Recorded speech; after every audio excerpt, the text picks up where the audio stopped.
नमस्ते, सलाम, सत श्री अकाल। स्वागत है आपका एक बार फिर से आपके इस चैनल द साइलेंट काइजू में।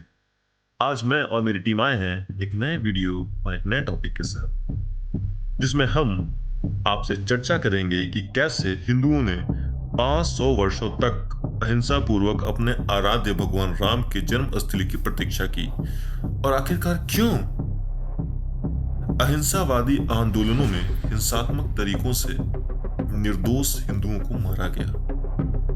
हिंदुओं ने न तो गोली चलाई न बम फेंके, फिर क्यों उन्हीं की रक्षा की कसम खाई सुरक्षा बलों ने उन्हें गोलियों से छलनी कर दिया। क्या यह आजादी के मिलने के बाद भी अनेकों बार हिंदुओं को जलियांवाले बाग हत्याकांड की याद नहीं दिलाता है? आखिरकार क्यों कुछ सो कॉल्ड सेकुलर पार्टी के कुछ लोग विशेष धर्मों के लोगों को बचाने में लगे रहते हैं, चाहे वो पत्थर फेंके या देश विरोधी काम करें, महिलाओं और बच्चों का शोषण करें? क्या उनके लिए अलग संविधान और अलग कानून है? क्या हिंदुस्तान में गांधी के अहिंसा का मार्ग चुनने पर सरकार कमजोर समझकर, ध्यान दीजिएगा, सरकार कमजोर समझकर हिंसात्मक रुख अपनाती है? क्या यह अहिंसा का मार्ग बुजदिलों और कमजोरों का मार्ग है? आइए जानते हैं।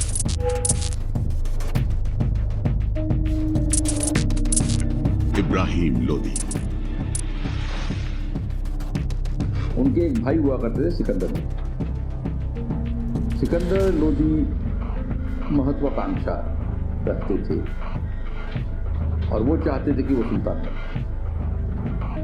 इस वजह से उन्होंने राजपूतों से संधि की, और जब सिकंदर लोदी के खिलाफ इब्राहिम लोदी ने एक्शन लिया तो सिकंदर लोदी दिल्ली से भाग के राजपूताना चले। ऐसा बताया जाता है स्रोतों के आधार पे कि सिकंदर लोदी और उनके कुछ दोस्त जो इब्राहिम लोदी के खिलाफ थे और इब्राहिम लोदी को दिल्ली के तख्त से हटाना चाहते थे और दिल्ली पर कब्जा करना चाहते थे, दिल्ली को अपने प्रभुत्व में लाना चाहते थे, उन शक्तियों ने बाबर को न्योता दिया हिंदुस्तान। बाबर ने काबुल पर कब्जा तो कर लिया था, लेकिन काबुल वैसी जगह नहीं थी जिससे वो संतुष्ट रह सकता था। और जब 1523 में न्योता आया तब बाबर समझ चुका था कि भारत में घुसने का सही मौका आ चुका है। 1524 में बाबर ने लाहौर पर कब्जा किया। लाहौर नाम तब पूरे पंजाब सूबे के लिए होता था। लाहौर में बाबर गैरिसन यानी फौजियों के लिए एक गढ़ स्थापित कर लौट गया। साल 1525 बाबर ने एक बार फिर काबुल से दिल्ली की ओर रुख किया। तत्कालीन भारत में बाबर तब दाखिल हुआ जब उसकी फौज ने पेशावर के पूरब से बहने वाली हारू नदी को 17 नवंबर 1525 के दिन पार किया। यहां से सिंधु नदी तक पहुंचने में उसे 28 दिन लगे। बाबर ने 15 दिसंबर 1525 को सिंधु नदी पार। अयोध्या राम जन्मभूमि विवाद की शुरुआत होती है 16वीं शताब्दी 1528 से। यह वह काल था जिसमें हिंदुओं ने इस्लामिक शासन में कई मंदिरों का विध्वंस और मस्जिदों का निर्माण कार्य देखा। कई क्रूर इस्लामिक शासक और नवाब देखे। इस काल में हिंदुओं को अपनी अस्मिता को बचाना कठिन हो रहा था। वर्ष 1528 में बाबर के सेनापति मीर बाकी ताशकंदी ने मंदिर को तोड़वाकर वहां मस्जिद का निर्माण करवा दिया ताकि हिंदुओं को अपमानित किया जा सके, उनको लज्जित किया जा सके। हिंदू वर्ग काफी कमजोर और असंगठित थे, जो आज भी हैं। अपनी आवाज बुलंद करने में सक्षम नहीं थे। जो भी हो, पर बड़ी संख्या में हिंदू अपने आराध्य को बचाने के लिए अपने प्राणों की आहुति दे डाली, पर कुछ हो ना सका। इस घटना का उल्लेख तुलसीदास ने भी अपने पुस्तक तुलसी दोहा शतक में किया है। राम जन्मभूमि को वापस लेने का सबसे पहला प्रयास निर्मोही अखाड़ा के संतों ने 1850 में किया था। यह पहला प्रयास था। निर्मोही अखाड़ा बहुत पहले से मंदिरों के तोड़ने और 5000 साल से भी पुराने हिंदू इतिहास, संस्कृति और परंपरा को मिटाने का विरोध कर रहा था। 1850 के आसपास निर्मोही अखाड़ा ने हिंदुओं की एकजुटता का प्रयास किया और अखाड़ा के साधुओं ने इस विवाद पर कड़ी प्रतिक्रिया दिखाई। साधुओं का दूसरा आक्रोश 1853 में एक आंदोलन के रूप में देखने को मिला। इसका नेतृत्व भी हिंदू साधु संत ही कर रहे थे। ब्रिटिश और नवाबी शासन ने इस विद्रोह को कुचलने की भरपूर कोशिश की, पर यह आंदोलन जारी रहा। एक नवाबी रिपोर्ट के मुताबिक 1855 में 12,000 हिंदुओं का मुस्लिम समाज के लोगों के साथ एक खूनी संघर्ष भी हुआ। पहली बार 1859 में ब्रिटिश शासन ने विवादों से बचने के लिए मस्जिद के बाहरी प्रांगण को अलग करने का निर्णय लिया। पास के शाहजहांपुर गांव में गौ हत्या कर हिंदुओं को उकसाने के कारण 1934 में आक्रोशित साधु संतों के भीड़ ने ब्रिटिश शासन में बाबरी मस्जिद के तीनों गुंबदों को तोड़ डाला। उस वक्त के तत्कालीन फैजाबाद के डीएम ने इसका पुनर्निर्माण कराया। आजादी की लड़ाई में हिंदुओं की मुख्य भूमिका के कारण यह विवाद कुछ सालों तक दबा रहा, शांत रहा। इस विवाद को नया मोड़ 22 दिसंबर 1949 को मिला, जब रामलला की मूर्ति बाबरी मस्जिद के बीच वाले गुंबद से प्रकट हुई। पहली बार हिंदू पक्ष ने अपना दावा पेश करते हुए मुकदमा दायर किया। मुस्लिम पक्ष और हिंदू विरोधी राजनीतिक पार्टियों ने हिंदुओं पर झूठा आरोप करते हुए कहा कि मूर्ति को गुप्त रूप से रखा गया है। वैसे ही जैसे ज्ञानवापी मस्जिद में मिली शिवलिंग नहीं फवारा है, और ज्ञानवापी एक उर्दू शब्द है। बाकी तो आप समझदार हैं ही, आप समझ गए होंगे। मस्जिदें छीनी जा रही है। वाकई में आपकी मस्जिदें छीनी जा रही है? बिल्कुल, इनके पास तो 1 लाख मस्जिदों की लिस्ट है। ये तो शुरुआत है। आपकी मस्जिदें छीनी जा रही है? बिल्कुल, बीजेपी का पहले से नारा था। जब 1980 में भाजपा बनी तो उनका नारा था शुरू से ही कि काशी, मथुरा, बाकी अयोध्या झांकी है। तो ये सारी चीजें। और मैं तो एक बात और बहुत बड़ी बात कहने जा रहा हूँ। जब वो बता रहे थे कि वहाँ पर बाबरी मस्जिद में जो है मूर्ति प्रकट हुई भगवान श्री राम की, तो वो आज वो मूर्ति कहाँ है? वो मूर्ति क्यों गर्भगृह में नहीं रखी जा रही? वो मूर्ति कहाँ है? तो ये सच जो है, ये लोगों को जानना चाहिए कि सन 1949 में चोरी से वहाँ पर मूर्ति रखी गई थी और उसके खिलाफ एफआईआर भी हुई। कभी मदरसों से बाहर निकल करके आ जाए, चिल्लाना मत शुरू क्या कीजिए। समझ में आया? चीफ जस्टिस ने खुद इस बात को कहा था कि वहां पर मंदिर के अवशेष मौजूद थे। के मोहम्मद की रिपोर्ट उठा करके पढ़ लीजिएगा, ठीक है? सुन लीजिए पहले।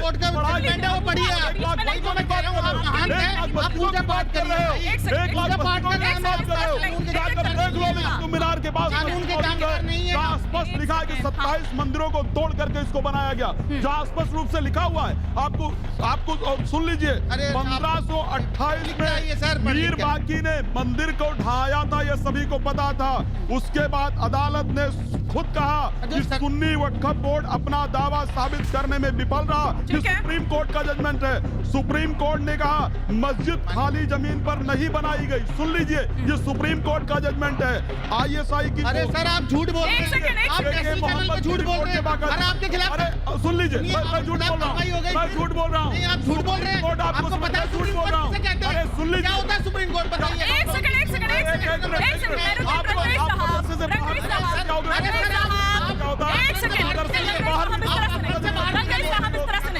सेकंड। और आपको पता है कि सुप्रीम कोर्ट क्या है जिसके फैसले पर आप सवाल उठा रहे हैं? अरे मैडम, सवाल उठाने का अधिकार है हमारा। यही संविधान देता है। Selective approach. हमारी मस्जिदों में आपने पहले बताइए वो मूर्ति कहाँ है? वो मूर्ति दिखाइए मेरे को। ये टेबल पीटने से कुछ नहीं होता है।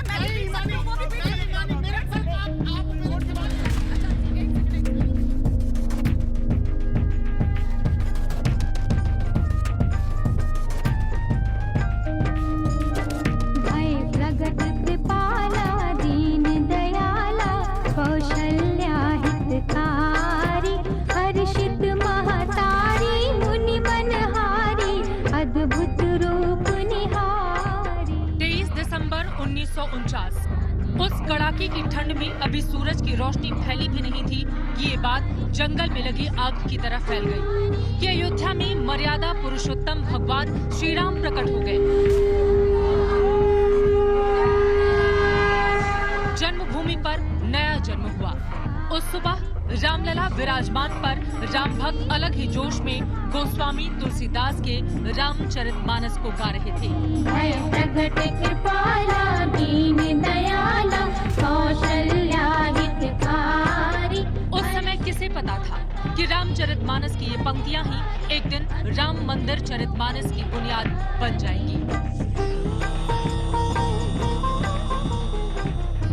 हमारे आराध्यों की प्राण प्रतिमाओं को हमने हृदय में बसाया, विपरीतताएं झेली, प्रतिकूलताएं झेली, पर अपने विश्वास को कभी मरने नहीं दिया, डिगने नहीं दिया। वो परंपरा लगातार चल रही थी। भारत में 500 साल का अंतराल है जो कल इतिहास रचने जा रहा है। तो फिर राम मंदिर चरितमानस के बालकांड को जानने के लिए आप 23 दिसंबर 1949 की उस सुबह वाली अयोध्या में चलिए। सुबह 7 बजे के करीब अयोध्या थाने के तत्कालीन एसएचओ रामदेव दुबे रूटीन जांच के दौरान जब वहां पहुंचे तो सैकड़ों लोगों की भीड़ इकट्ठा हो चुकी थी। राम भक्तों की ये भीड़ दोपहर में बढ़कर करीब 5000 तक पहुंच गई। अयोध्या के आसपास के गांवों में बात फैलने से श्रद्धालुओं की भीड़ भगवान राम के बाल रूप के दर्शन के लिए टूट पड़ी। पूर्व प्रधानमंत्री पीवी नरसिम्हा राव ने अपनी किताब अयोध्या 6 दिसंबर 1992 में उस एफआईआर का ब्यौरा दिया है जो 23 दिसंबर 1949 की सुबह लिखी गई थी। 6 दिसंबर 1992 को जब बाबरी मस्जिद गिरी थी तो नरसिम्हा राव ही देश के प्रधानमंत्री थे। 22 दिसंबर 1949 में जब ये कारनामा हुआ तो लोगों को किसी को पता नहीं था और सवेरे जो है सबको मालूम हुआ। तब जो है लोग भीड़ उमड़ करके जब वहाँ पहुँची, माहौल दोनों पक्ष से लोग वो नमाज पढ़ने के लिए तैयार हो गए। ये पूजा अर्चना मंदिरों से विग्रह निकल करके और कीर्तन होना शुरू हो गया, माहौल गर्म हो गया और ये सिलसिला महीनों तक चलता रहा। अयोध्या में लिखी अपनी किताब में नरसिम्हा राव ने लिखा है कि एसएचओ रामदेव दुबे ने भारतीय दंड संहिता की धारा 147, 448, 295 के तहत एफआईआर दर्ज की थी। उस घटना पर एफआईआर में दर्ज है कि रात में 50 से 60 लोग ताला तोड़कर और दीवार फांदकर मस्जिद में घुस गए हैं और वहां उन्होंने श्री रामचंद्र जी की मूर्ति की स्थापना की। उन्होंने दीवार पर अंदर और बाहर गेरुआ और पीले रंग से सीताराम आदि भी लिखा। उस समय ड्यूटी पर तैनात कांस्टेबल ने उन्हें ऐसा करने से मना किया, लेकिन किसी ने भी उसकी बात नहीं सुनी। वहां तैनात पीएसी को भी बुलाया गया, लेकिन उस समय तक वो मंदिर में प्रवेश कर चुके थे। जिस वक्त ये घटना घटी, खंडित आजादी की लहूलुहान जमीन पर हिंदुस्तान अपने लिए नया भविष्य लिख रहा था, संविधान लिखा जा रहा था। उस वक्त जवाहरलाल नेहरू देश के प्रधानमंत्री थे और सरदार वल्लभ भाई पटेल गृह मंत्री।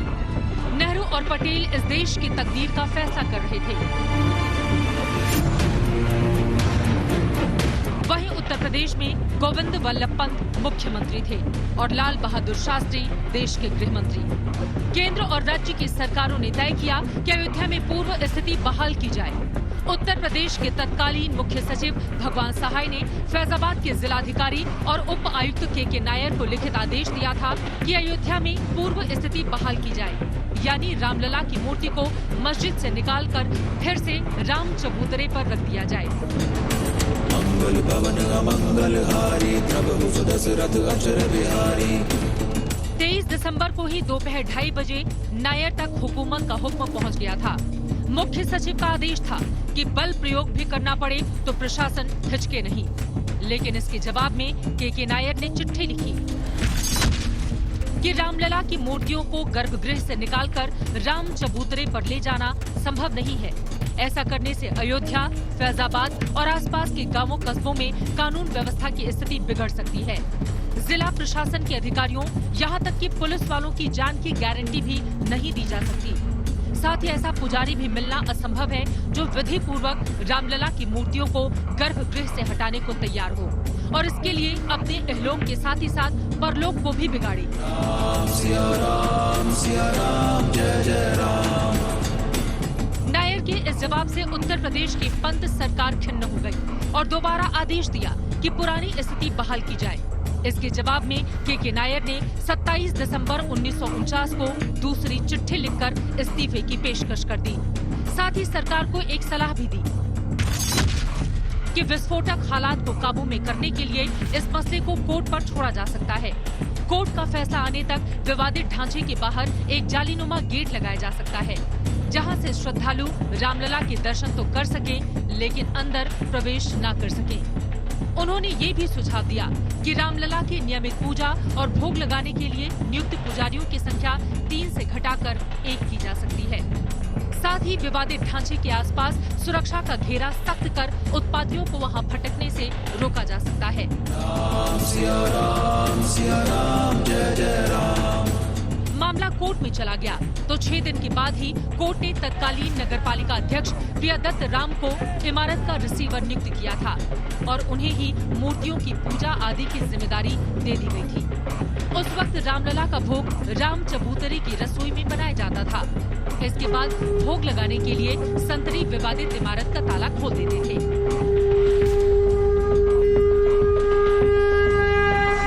इस अयोध्या में राम मंदिर बनने की बुनियाद 71 साल पहले पड़ गई थी, जब रामलला के प्रकट होने की खबर आई। इस पर तत्कालीन मुख्यमंत्री गोविंद बल्लभ पंत ने तय किया कि मूर्ति को जाली से घेर दिया जाएगा और इसके बाद गेट पर ताला लगा दिया गया और बाबरी मस्जिद का बतौर मस्जिद इस्तेमाल बंद हो गया।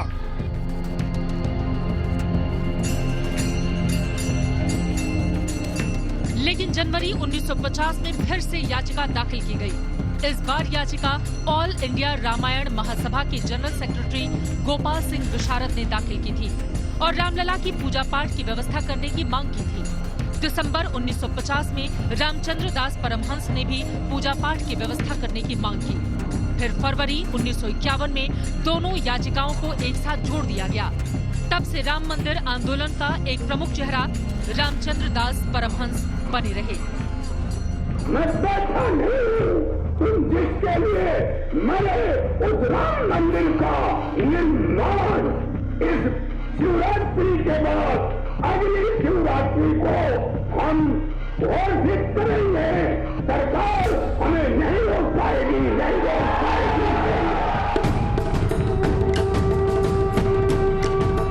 रामलला की वो तस्वीर राम मंदिर आंदोलन का सबब बनती गई और आज अब उसी रामलला के लिए एक भव्य मंदिर के भूमि पूजन की शुभ घड़ी आ गई है।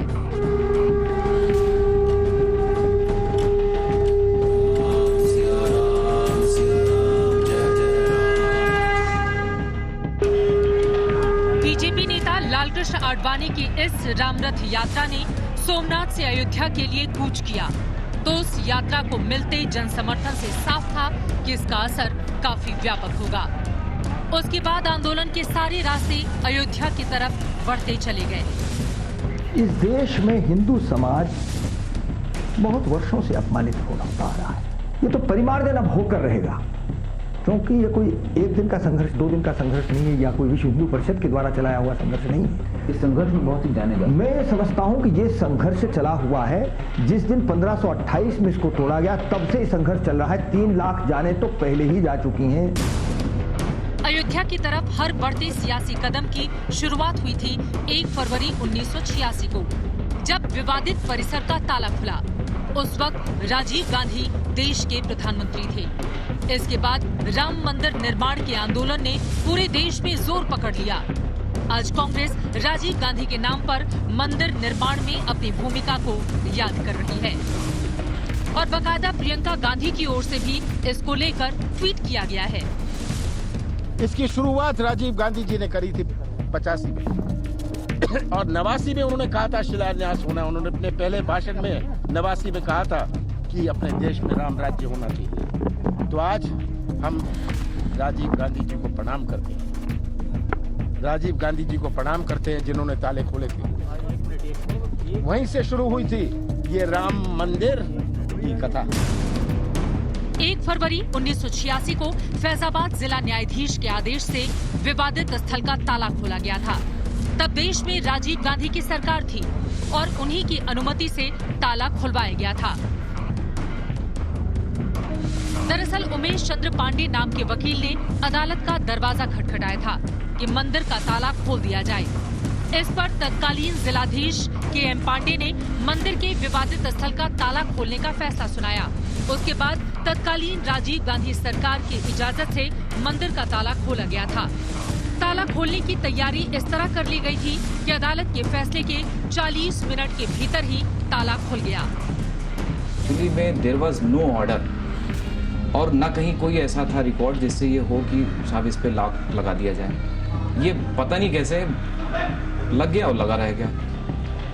तब मेरे दिमाग में आया कि इसको जो है ये मूव किया जा सकता है। जिला जज के.एम. पांडे ने फैसला दिया कि 35-36 साल से अन्य संप्रदाय के किसी भी सदस्य ने यहाँ नमाज नहीं पढ़ी। साथ ही कोई दंगा या कानून व्यवस्था का सवाल भी नहीं उठा। ऐसे में मंदिर का ताला खोलकर भी शांति कायम की जा सकती है। फैजाबाद के तब के जिला जज कृष्ण मोहन पांडे ने अपने फैसले पर एक काले बंदर के प्रभाव को भी माना।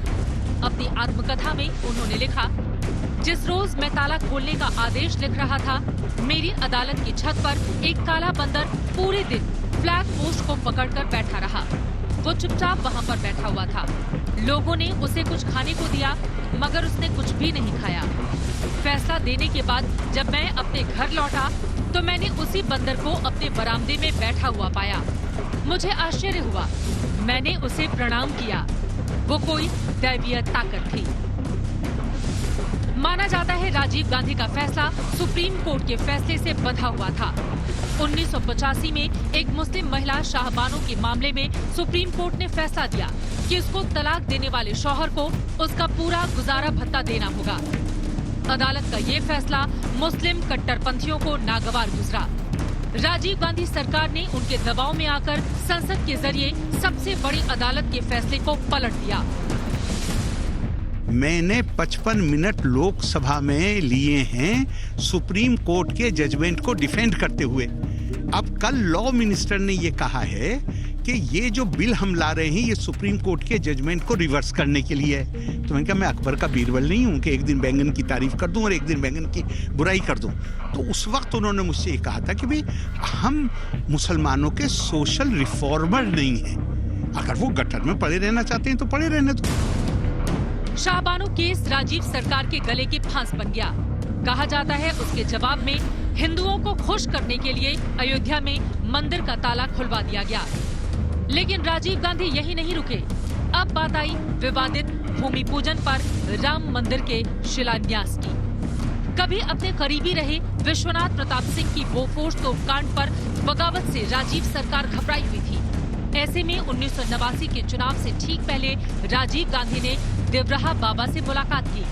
देवराहा बाबा जिनके प्रताप पर इंदिरा गांधी भी भरोसा करती थी। नवंबर 1989 में राजीव गांधी देवरा बाबा से मिलने वृंदावन गए।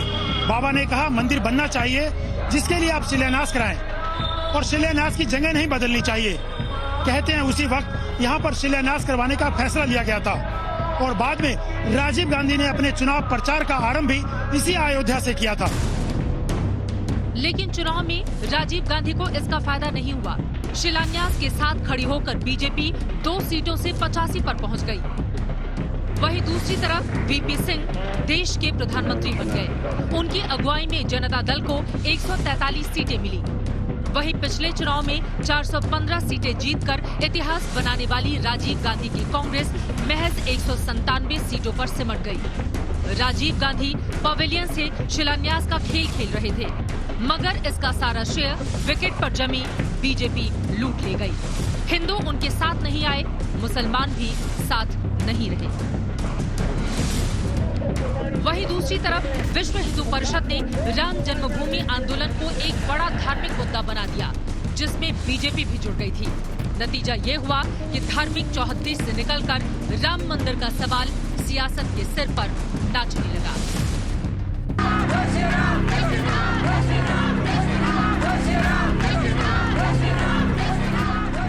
के नाम पर सत्ता की राजनीति 1989 के चुनाव में ही तेज हो गई।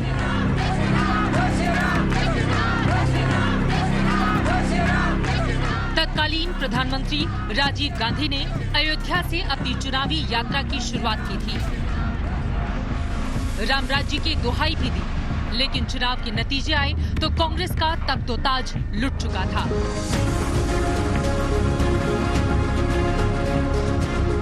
और राम मंदिर का आंदोलन चलाने वाली बीजेपी के समर्थन से विश्वनाथ प्रताप सिंह देश के प्रधानमंत्री बन चुके थे। लेकिन वीपी सिंह के मंडल कमीशन के जवाब में बीजेपी ने राम रथ यात्रा की शुरुआत की, जिसका नतीजा वीपी सिंह सरकार के पतन के रूप में सामने आया। अयोध्या विवाद चरम पर पहुंच चुका था, जिसे सुलझाने की कोशिश प्रधानमंत्री रहते चंद्रशेखर ने भी की। हम मिल करके आप काम करें, सारी समस्याओं का समाधान हो सकता है। हम मिल करके काम नहीं करना चाहते। अटल जी, कम से कम आप इस बात के गवाह हैं, बाबरी मस्जिद जिसके नाम पर बड़ी गालियां दी जाती हैं बीजेपी के लोगों को, बाबरी मस्जिद का सवाल हल होने को था। मुलायम सिंह उसके बारे में जानकार हैं। अगर 1 महीना 1.5 महीना हमारी सरकार रही होती तो शायद ये सवाल नहीं रहता। कौन उस मामले को हल नहीं होने दिया? मुलायम सिंह जी, आप उसको भी जरा कभी कह दें। मैं तो नहीं कह सकता, क्योंकि मैंने एक वादा किया है कि प्रधानमंत्री के रूप में मैंने जो जाना वो कभी कहूंगा नहीं किसी से। कांग्रेस से तंग आकर चंद्रशेखर ने 4 महीने में ही इस्तीफा दे दिया। इसके बाद हुए लोकसभा चुनाव ने बीजेपी को अचानक देश की नंबर 2 पार्टी बना दिया। इसमें सबसे बड़ी भूमिका निभाई उत्तर प्रदेश ने, जहां अयोध्या है, जिसकी सियासत उन दिनों सबसे ज्यादा गरमाई थी। 1984 के चुनाव में कांग्रेस को उत्तर प्रदेश की 85 सीटों में से 83 सीटें मिली थी, जबकि बीजेपी का खाता भी नहीं खुला था। 5 साल बाद 1989 में कांग्रेस 15 पर आ गई और बीजेपी 0 से 8 सीटों पर। लेकिन 1991 के मध्यावधि चुनाव में यूपी में कांग्रेस 15 से गिरकर 5 पर आ गई, जबकि बीजेपी ने जबरदस्त छलांग लगाई। वो 8 से 51 पर पहुंच गई। 1996 के चुनाव में भी कांग्रेस 5 पर ही सिमटी रही, जबकि बीजेपी ने 52 सीटें जीत ली थी। राम मंदिर आंदोलन ने उत्तर प्रदेश में कांग्रेस के पांव को जमने नहीं दिया, जिसका नतीजा ये हुआ कि कांग्रेस ने नरसिम्हा राव और मनमोहन सिंह के नेतृत्व में 15 साल सरकार को चलाया, लेकिन पूर्ण बहुमत उसे हासिल नहीं हुआ। वहीं बीजेपी पिछले 2 चुनावों से लगातार पूर्ण बहुमत हासिल करती हुई चली आ रही है।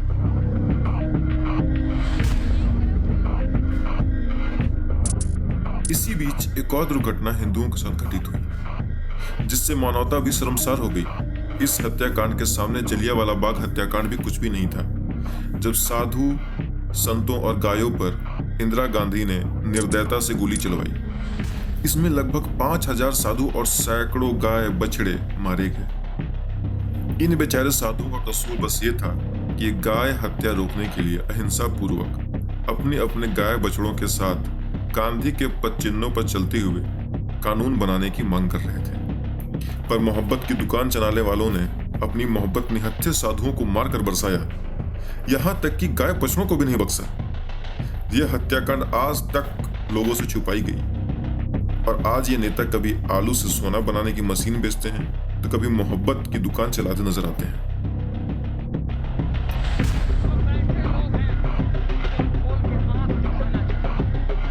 एक घटना से बापूजी आपको याद होगा, रामचंद्र वीर ने गोहत्या के लिए आंदोलन किया था, अनशन की थी।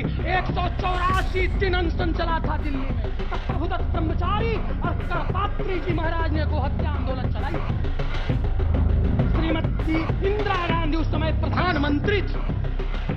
बापूजी आगे आगे गाय चल रहा था, शायद उसमें आप सम्मिलित भी होंगे, और पीछे पीछे हमारे संत चल रहे थे।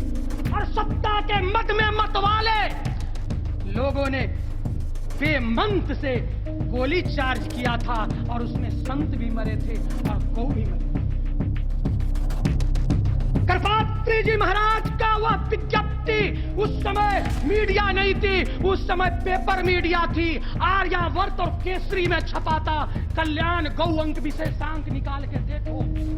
उस समय करपात्री जी ने हाथ जोड़कर कहा था, हे सत्ता के अधीनों, हमारे पूर्वजों ने संविधान स्वीकार किया है, उसमें भी मेरा भी हक है, मैं भी भारत का नागरिक हूं। आपने संतों को मारा, जाओ हम संतों का खून माफ करते हैं, लेकिन याद रखना एक गाय की हत्या, जाइए आपका कुल का नाश वो पाष्टमी तिथि में होगा। सब लोग भूल गए, मैं नहीं भूला, मैं नाम दे रहा हूं। अब संजय गांधी मरे आकाश में, तिथि था गोपाष्टमी। इंदिरा मरी आवास में, तिथि था गोपाष्टमी। राजीव मरे मद्रास में, तिथि था गोपाष्टमी। संत अवज्ञा करु फल जैसा, मैं रामचरितमानस का उद्घोष कर रहा हूं। संत अवज्ञा करु फल जैसा, जरई नगर अनाथ कर जैसा। मैं भारत माता को बचाना चाहता हूं। यही बात जयेंद्र सरस्वती के समय में सबसे पहले बापू ने जयललिता से कहा था, जयललिता जी इतना बड़ा मत कीजिए क्योंकि विनाश आ जाएगा। नहीं लोग समझे, एक सुमानी में जयललिता जी की और केंद्र की सरकार की औकात सामने आ गई। मैं नहीं चाहता किसी का हम विरोध, मैं नहीं चाहता संत समाज की ओर से कि किसी का अहित हो, लेकिन ऐसा न हो।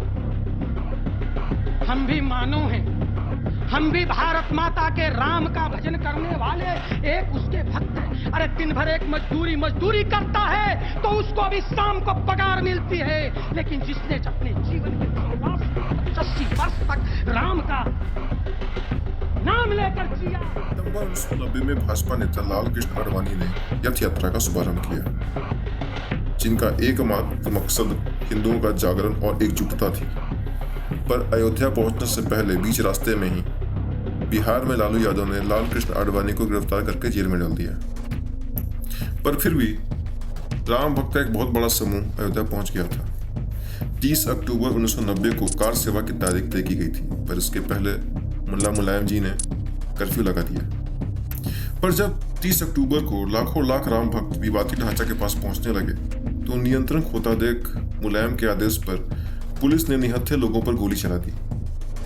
पवित्र सरयू को नेताओं ने अपने फायदे के लिए लोगों के खून से लाल कर दिया।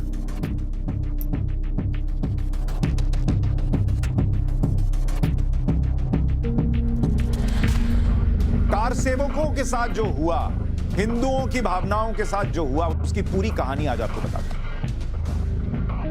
25 सितंबर 1990 को तत्कालीन बीजेपी अध्यक्ष थे लाल कृष्ण आडवाणी। उन्होंने अयोध्या में राम मंदिर का आह्वान करते हुए गुजरात के सोमनाथ से रथ यात्रा शुरू की।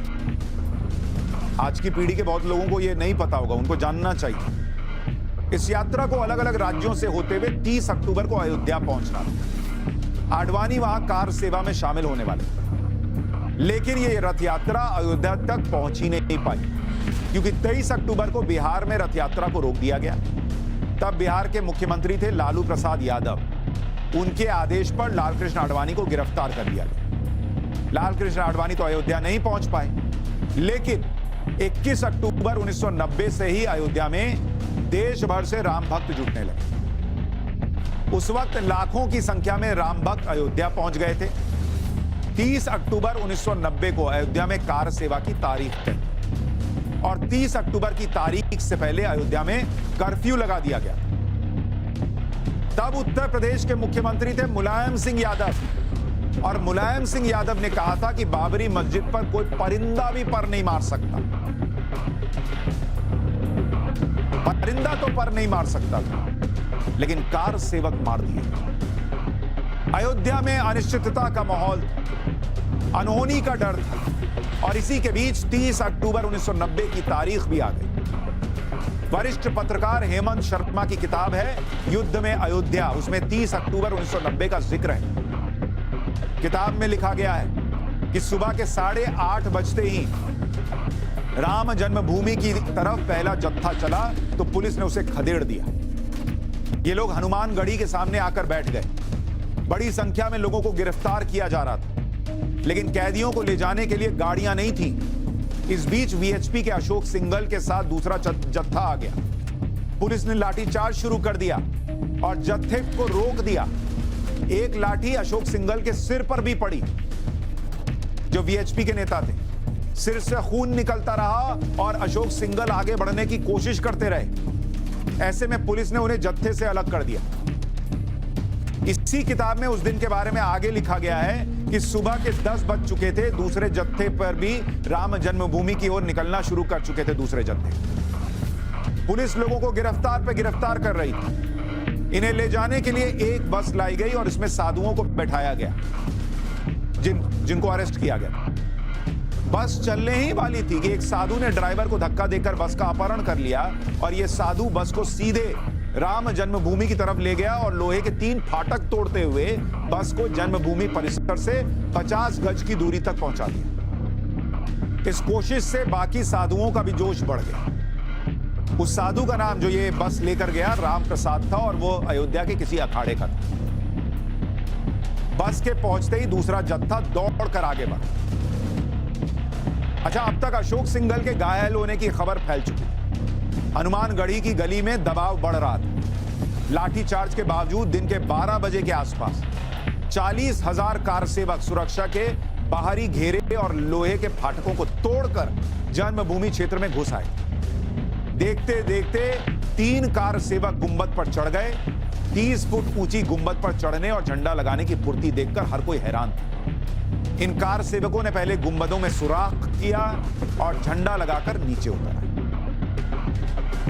30 अक्टूबर 1990 की दोपहर तक कार सेवक विवादित ढांचे तक पहुंचे। तब पुलिस के लिए उन्हें रोकना बड़ी चुनौती बन गया। तभी पुलिस वालों को लखनऊ से गोली चलाने का आदेश मिला। पुलिस वालों ने कार सेवकों पर, निहत्थे कार सेवकों पर गोलियां चलाई और इसमें कई कार सेवकों की जान चली।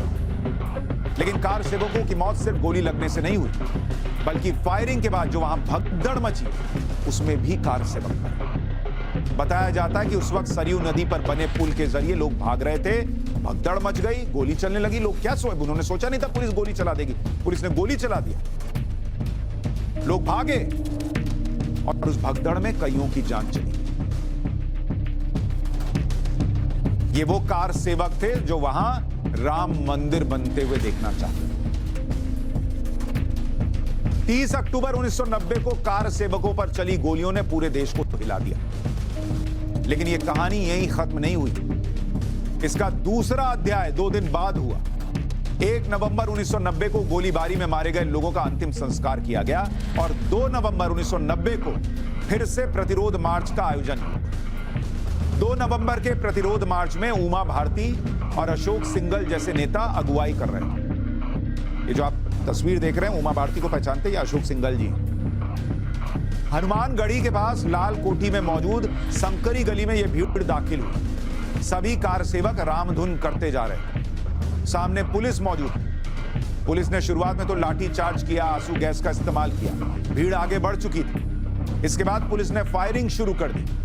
उस घटना के चश्मदीदों का दावा है कि उस वक्त पुलिस के जवान छत से खड़े होकर नीचे गोलियां बरसा रहे थे।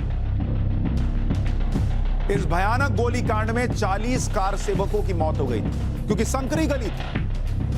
दावा है छत से गोली चली। वो बेचारे कहां भागते। 40 कार सेवकों की मौत हुई। पुलिस की गोलीबारी के बारे में वरिष्ठ पत्रकार और लेखक हेमंत शर्मा ने अपनी किताब 2 नवंबर 1990 का आंखों देखा किस्सा लिखा कि एक कार सेवक पुलिस की तरफ से फेंके गए आंसू गैस के गोले को उठाकर दोबारा उन्हीं पर फेंक दे रहा था।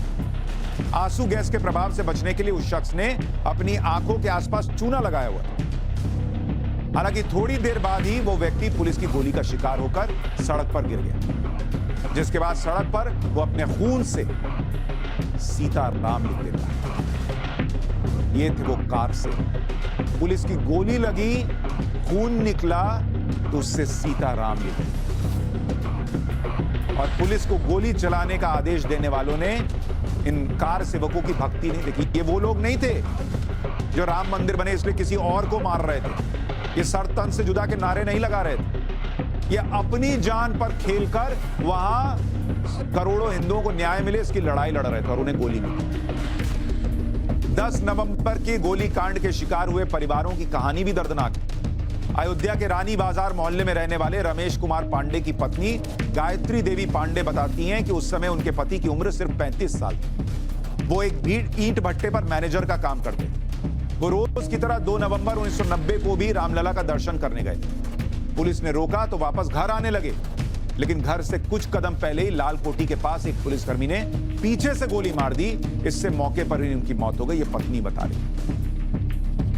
अयोध्या के नया घाट क्षेत्र में मिठाई की दुकान चलाने वाले वासुदेव गुप्ता की भी मौत पुलिस की गोली से हुई। उनके बेटे संदीप गुप्ता बताते हैं कि 30 अक्टूबर 1990 को कार्तिक एकादशी की पंचकोशी परिक्रमा थी। पिताजी परिक्रमा करने पहुंचे, लेकिन पुलिसकर्मियों ने जाने नहीं। इसके बाद वो कार सेवकों के साथ राम जन्मभूमि पर कार सेवा करने चल दिए।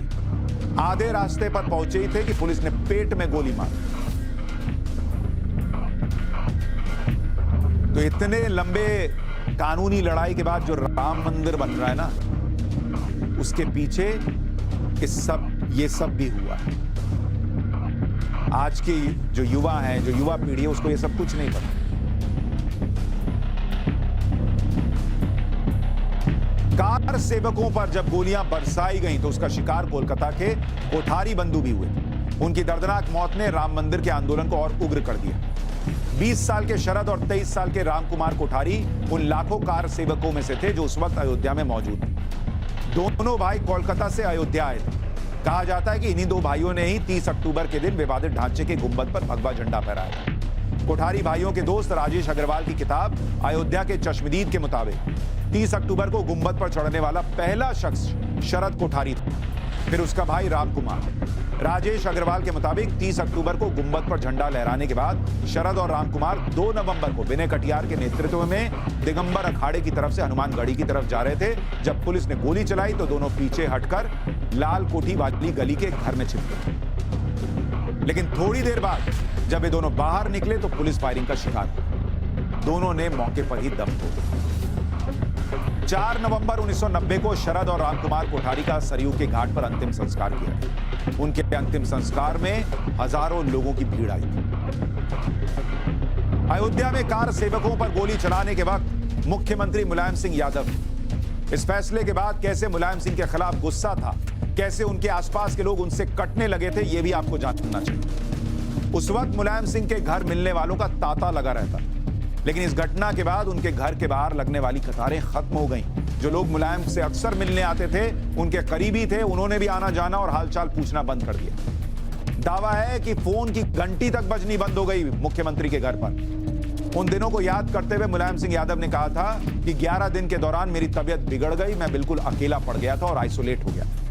ये सब कुछ मेरी जान पर भारी था। लेकिन मुलायम सिंह ने कभी ये नहीं कहा कि उन्होंने गलत किया, कभी ये नहीं कहा कि फायरिंग से बचा जा सकता। 23 जुलाई 2013 को मुलायम सिंह ने एक इंटरव्यू में कहा था कि उस समय मेरे सामने मंदिर, मस्जिद और देश की एकता का सवाल था। बीजेपी वालों ने अयोध्या में 11 लाख की भीड़ कार सेवा के नाम पर लाकर खड़ी कर दी थी। देश की एकता के लिए उन्हें गोली चलवानी पड़ी। हालांकि उन्हें इस बात का अफसोस है, लेकिन और कोई विकल्प नहीं था कार सेवकों पर गोली चलाने के अलावा। फिर 6 फरवरी 2014 को उन्होंने मैनपुरी में एक कार्यक्रम में कहा उनके आदेश पर गोलियां चलाई गई थी। कहा उन्होंने 24 जनवरी 2016 को मुलायम सिंह ने एक बयान में कहा था कि अयोध्या में कार सेवकों पर गोली चलाने का आदेश दिया था। इसका अफसोस है, लेकिन धर्मस्थल को बचाना जरूरी था, इसलिए गोली चलवाई। अफसोस जताया, लेकिन गलती नहीं मानी कि निहत्थे कार सेवकों पर गोली चलवाई। नवंबर 2017 को पार्टी दफ्तर में बोलते हुए मुलायम सिंह ने कार सेवकों पर गोलियां चलवाने के फैसले को जस्टिफाई करते हुए कहा कि अगर उस वक्त देश को बचाने के लिए और लोगों की जान भी लेनी पड़ती तो सुरक्षा बल पीछे नहीं।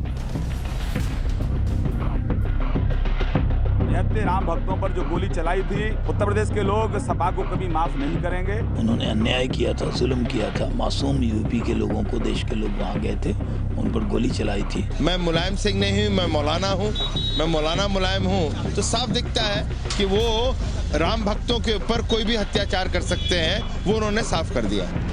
मुलायम सिंह यादव पर बीजेपी नेताओं का यह हमला उस बयान के बाद आया जिसमें उन्होंने अयोध्या के कार सेवकों को गोली चलवाने को अपनी जीत का सर्टिफिकेट माना है। मुलायम कल पार्टी नेताओं से कहा था, इतना बुरा हाल पार्टी का तो अयोध्या में कार सेवकों पर गोली चलवाने के बाद भी नहीं हुआ था। गोली चलवाने के बाद 105 विधायक जीत कर आए, जबकि लोग उस समय चिल्लाते रहे कि हिंदुओं का हत्यारा आ गया है, देश की सुरक्षा के लिए और भी मारना पड़ता तो सुरक्षा बल मारते। 6 दिसंबर 1992 एक रैली में हिंदुओं का सब्र का बांध टूट गया और लाखों लोगों की भीड़ ने विवादित ढांचे को गिरा दिया। तब के तत्कालीन चीफ मिनिस्टर कल्याण सिंह थे। कांग्रेस के प्रधानमंत्री जिनके जमाने में यह विवादित ढांचा गिराया गया था वो थे स्वर्गीय पीवी नरसिम्हा राव। कांग्रेस ने उनके तिरस्कार की पराकाष्ठा को भी पार कर दिया। उनके शव को ऑल इंडिया कांग्रेस कमेटी के दफ्तर तक में भी नहीं रखा गया। कांग्रेस के नेताओं के द्वारा उन पर व्यंग कसा जाता था कि उनकी धोती के नीचे हाफ पैंट। 6 दिसंबर 1992 को अयोध्या में जो कुछ हुआ उसने राजनीति की धारा बदल दी। पूरा देश बाबरी मस्जिद के विध्वंस पर भौचक था। सवालों की छींटें तत्कालीन नरसिम्हा राव की सरकार पर भी पड़ी, जिसने एक झटके में बीजेपी के 4 राज्यों की सरकारों को बर्खास्त कर दिया। और चूंकि पूरे देश भर से कार सेवक आए हुए हैं, इसकी प्रतिक्रिया स्वरूप पूरे प्रदेश और देश के अंदर हिंसा की लपटें उठेगी। वो स्थिति और भी अधिक दुखद होगी। इसलिए गोली की एक भी नहीं चलेगी। और मुझे कहते हुए गर्व होता है कि मेरे माथे पर किसी एक भी कार सेवक के प्राण लेने का कलंक नहीं था। बाबरी मस्जिद की रक्षा का वचन उत्तर प्रदेश के तत्कालीन मुख्यमंत्री कल्याण सिंह ने सुप्रीम कोर्ट को दिया था, लेकिन ऐसा नहीं हुआ। इसके लिए उन्हें 1 दिन की सजा भी हुई। उसी दौरान नरसिम्हा राव सरकार ने आरएसएस पर भी पाबंदी लगा दी थी, लेकिन इससे हालात नहीं सुधरे। बीजेपी में वाजपेयी और आडवाणी जैसे शीर्ष नेता तो अफसोस जताते रहे, लेकिन राम मंदिर आंदोलन से जुड़ी युवा ब्रिगेड खुश थी। ये 500 साल की लड़ाई है, इसमें लाखों लोग मरे हैं और आजादी के बाद हजारों मरे हैं और अभी 10-20 साल में सैकड़ों मरे हैं।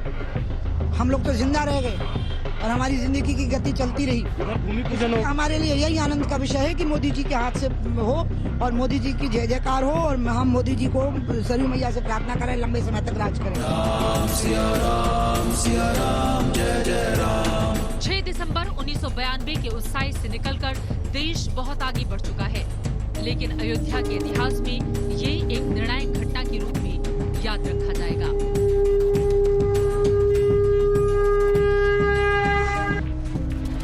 वहीं दूसरी तरफ 574 पेज की एएसआई रिपोर्ट ने बताया कि बाबरी मस्जिद के खंभों और स्लैब में ऐसे चिन्ह हैं जिनसे संकेत मिलता है कि यहाँ पहले मंदिर ही था।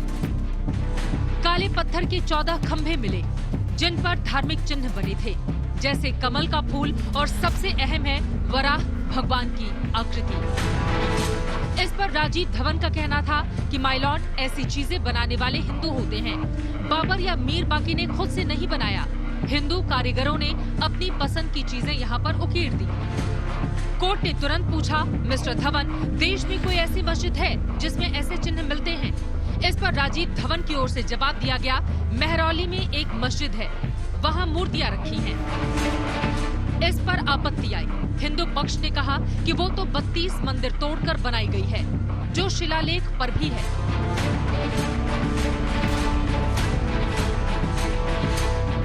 कोर्ट ने तब सबसे बड़ा सवाल पूछा कि जब वराह यानी शुक्र को इस्लाम में निकृष्ट माना जाता है, तो फिर उसकी आकृति मस्जिद में कैसे आ सकती है?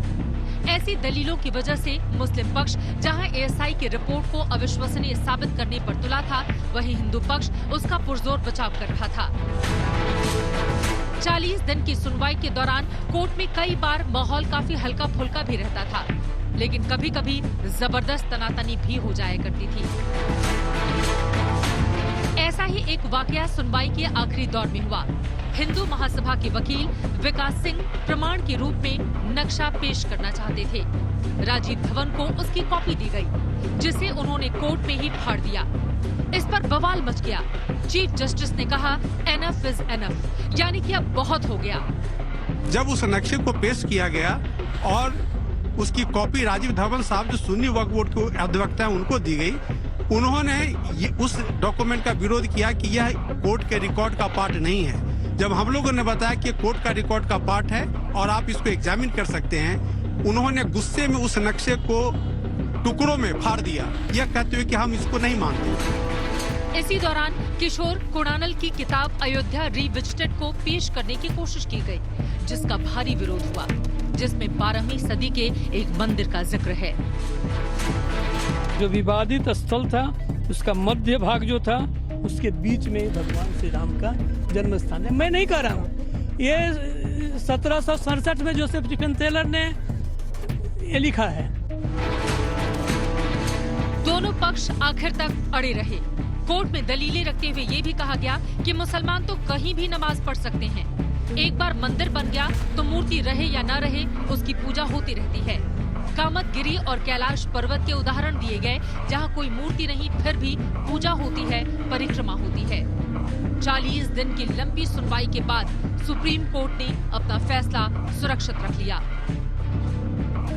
उसके बाद 9 नवंबर 2019 को सुप्रीम कोर्ट से इस देश का सबसे बड़ा फैसला आया। इस फैसले के मुताबिक 2.77 एकड़ जमीन रामलला विराजमान को दी गई। वहीं 5 एकड़ जमीन केंद्र सरकार सुन्नी वक्फ बोर्ड को मस्जिद के लिए देगी। एक ही दिन दोनों पक्षों को उनकी जमीन दी जाएगी। जय श्री राम।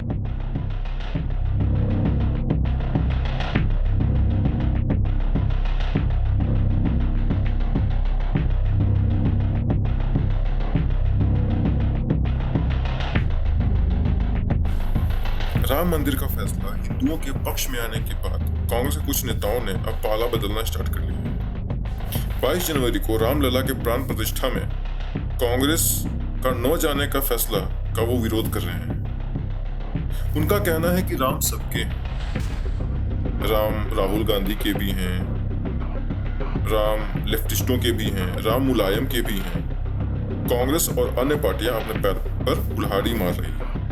पर ये लोग तब नहीं दिखे जब हिंदू समुदाय का राम जन्मभूमि के लिए खूनी संघर्ष चालू था।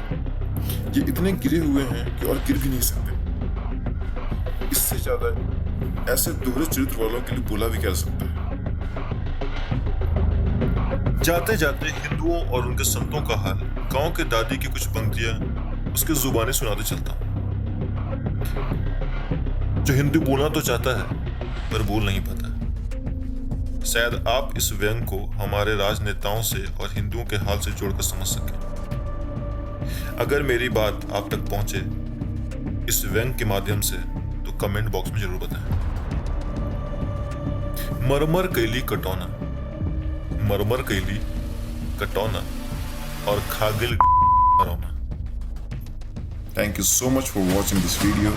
हमारे चैनल को जितना हो सके शेयर करें, लाइक करें, सब्सक्राइब करें, ताकि सोए हुए हिंदुओं को जगाया जा सके और जो जगे हुए हैं उन्हें उठाया जा सके। Thank you so much. See you in next video.